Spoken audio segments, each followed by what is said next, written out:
we'll guide you through how to make 3D text in Picsart.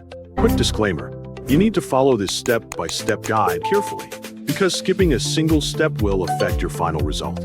If this guide helpful, don't forget to like and subscribe. First, don't forget to comment if you still need our help or want to ask something, and we will reach you as soon as possible. Second, it is recommended to do this on your PC or laptop so the tools work properly and everything loads without trouble. Make sure your Picsart is the Pro version so you can use the 3D text feature without limits. Open your browser and let it load until the home page is fully ready.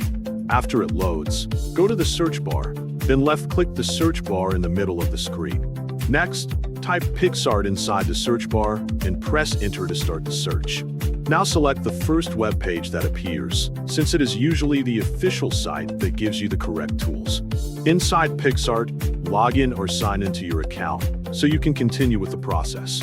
After you enter your account, press Start New Design to begin a new project.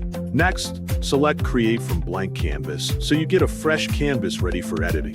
A new blank canvas will appear on your screen, giving you the space you need to work. Then go to the bar on the left side of the screen where all the tools and features are displayed. Click the text section at the top so all text options load. After that, go to the Powered by AI text selection and press See More so the full list of 3D text styles appears. Pick one 3D text style that you like from the choices shown. For example, if you choose taffy, twist sweets, you can use that as the base for your design. Delete the twist sweets part and keep the main 3D text shape that comes with the style. Then change the text based on what you want to input so the design shows your own word.